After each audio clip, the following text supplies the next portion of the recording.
La la la la la la la. Okay, let's get this started with. Today we're doing unit number 23 of Vocabulary Builder, of Merriam-Webster's Vocabulary Builder. Let's get this started with right now, today, this second. Bam! Alright, first off, here we go. We have to talk about 8 roots. First root being text, meaning to weave. And when you weave something, that's in like textuals and everything. So you have like context, hypertext, subtext, and those things. Next up, we have plaque. Plaque as in like, it comes from a Latin root placia, and that basically means to calm something. So here we get words like placate, the placebo effect. You know, like the placebo effect. So like, this is not a real medicine. It's like a bunch of liquid and a bunch of sugar, water inside. That's about it. When people think it's a medicine, so the brain thinks it's a medicine too, and it works and gives the things out. It's really useful when you don't actually have any real medicine working. And we also have plasticity and implacable here as words. Our third root is ot, also known as auto, obviously. And here it's a Greek root, which means self, like by itself. You know, like automatic, it's like do it by yourself. It's doing it by itself, like an automatic charger. You don't even need to charge it. You can just, it'll pop itself in just before it dies of battery.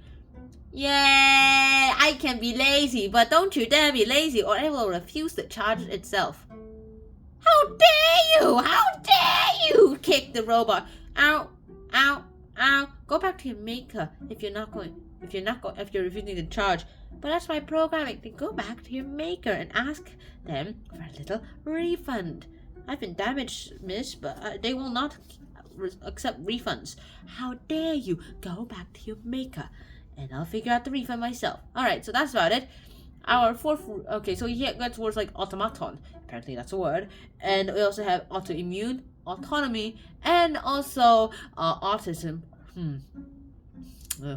Our fourth word is grat, as in like gratis, and here we get words like agreeable. And since we get words like agreeable here, there's like things here. Like we get words like gratify, gratifus, gratitious, and gratitude. Of course, gratitude comes into this because like, I'm so grateful for you, those kinds of things. Our fifth root is clam or claim. I never ate a clam in my life. This basically comes from a Latin word clamere. And that basically means like to cry out. To the boy who cried out, wolf!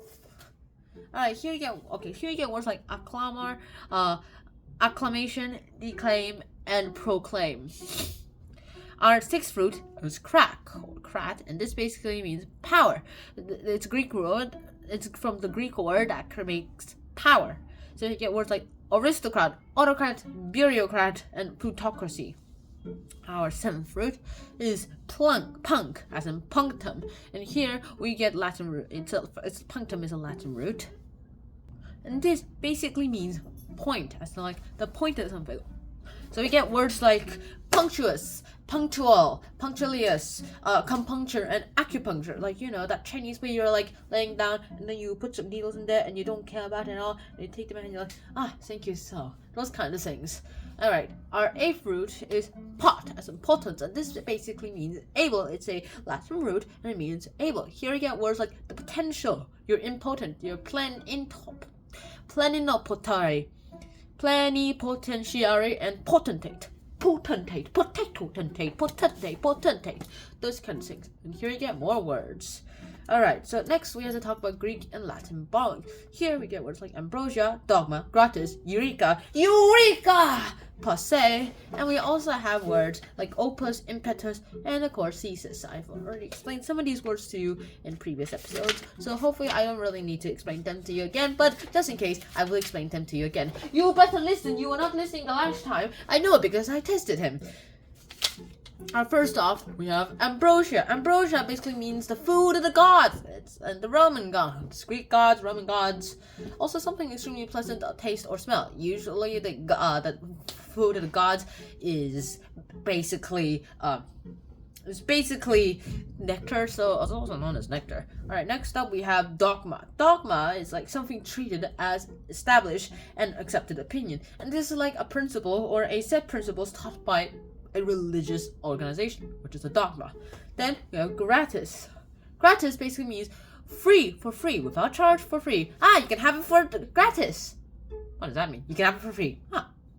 Okay, next up we have Eureka, which is like an exclamation used as like a word and express triumph and delight on the discovery. Like when Archimedes was thinking about how to measure, how to find out if this was a genuine gold crown or not, he said, Eureka! Because he realized he like filled the water a bit too much and he went in and it overflowed. Like, Eureka! It must have the same mass.